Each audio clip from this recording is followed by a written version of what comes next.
नमस्कार दोस्तों, आज मैं आपको सुनाने जा रही हूँ अजा एकादशी की व्रत कथा। तो चलिए शुरू करते हैं आज की ये कथा। सनातन धर्म में भगवान विष्णु को समर्पित अजा एकादशी का विशेष महत्व है।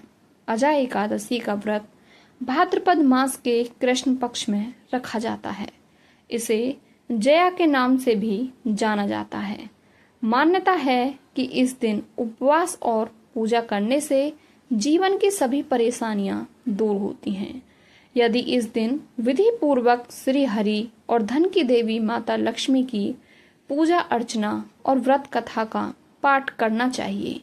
धार्मिक मान्यता के अनुसार इस व्रत को करने से व्यक्ति को सुख समृद्धि का आशीर्वाद प्राप्त होता है और विशेष शुभ फल मिलता है और भगवान विष्णु का आशीर्वाद भी मिलता है। धार्मिक ग्रंथों में इस व्रत का बहुत महत्व बताया गया है। ऐसा माना जाता है कि इस दिन पूजा के दौरान व्रत का कथा का पाठ करने से पूजा अधूरी मानी जाती है। इस दिन व्रत का पाठ जरूर करें। यह कथा स्वयं भगवान श्री कृष्ण ने युधिष्ठिर को सुनाई थी। तो चलिए शुरू करते हैं ये कथा।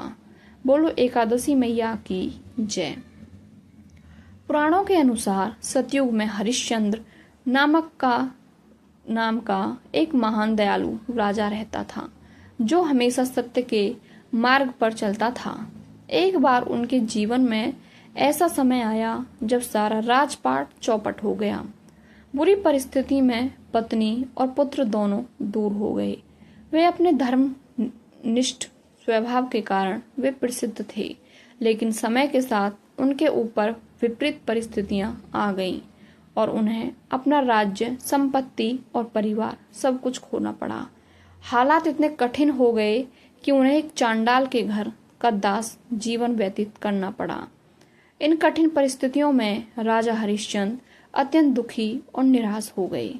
एक दिन गौतम ऋषि वहां से गुजर रहे थे। तब उन्होंने राजा हरिश्चंद्र की व्यथा सुनी। राजा ने ऋषि से कष्टों से मुक्ति पाने का उपाय पूछा। तब गौतम ऋषि ने उन्हें अजा एकादशी व्रत करने की सलाह दी। उन्होंने कहा कि इस व्रत को विधि पूर्वक करने से जीवन के सभी पाप नष्ट हो जाते हैं और दुखों से मुक्ति मिलती है। गौतम ऋषि के निर्देशों का पालन किया। यह कहकर गौतम ऋषि अंतर्ध्यान हो गए। गौतम ऋषि की बात सुनकर राजा हरिश्चंद्र ने इस उत्तम व्रत का अनुष्ठान किया, जिसके प्रभाव से राजा के समस्त दुख दूर हो गए। उन्हें पत्नी और पुत्र का साथ भी मिल गया। आकाश में बिजली चमक उठी और देवलोक से फूलों की वर्षा होने लगी। एकादशी के प्रभाव से राजा को अकटक्य राज्य की प्राप्ति हुई और अंत में वे पुरजन तथा परिजनों के साथ स्वर्गलोक को प्राप्त हो गए। राजा युधिष्ठिर, जो भी मनुष्य ऐसा व्रत करते हैं वे समस्त पापों से मुक्त होकर स्वर्गलोक में चले जाते हैं। ऐसा पढ़ने और सुनने से अश्वमेध यज्ञ का फल प्राप्त होता है। राजा हरिश्चंद्र ने भक्ति भाव से उपवास रखा, भगवान विष्णु की पूजा अर्चना की और रात्रि जागरण कर उनका ध्यान किया। व्रत के प्रभाव से उनके समस्त पाप नष्ट हो गए। उनके जीवन में खुशहाली लौट आई और उन्होंने अपना राज्य, परिवार और सम्मान पुनः प्राप्त कर लिया। मृत्यु के पश्चात उन्हें वैकुंठ धाम की प्राप्ति हुई। शास्त्रों के अनुसार अजा एकादशी का व्रत करने से व्यक्ति को अक्षय पुण्य की प्राप्ति होती है और जन्म मरण के बंधनों से मुक्ति मिलती है। यदि आप एकादशी पर व्रत कर रहे हैं तो अपने खाने का पूरा ध्यान दें, क्योंकि यह व्रत को सफल और असफल बनाने में मुख्य भूमिका निभाता है। बता दें, व्रती को एकादशी व्रत के दिन भोजन करने से बचना चाहिए। इसके अलावा इस तिथि पर तामसिक भोजन जैसे मांस, मदिरा, प्याज, लहसुन, मसाले, तेल आदि से भी परहेज करना चाहिए। अजा एकादशी के दिन सुबह स्नान करने के बाद भगवान विष्णु और माँ लक्ष्मी की पूजा अर्चना करनी चाहिए। इसके बाद कथा का पाठ अवश्य करें। फल और मिठाई का भोग लगाएं। भोग थाली में तुलसी के पत्ते जरूर शामिल करें।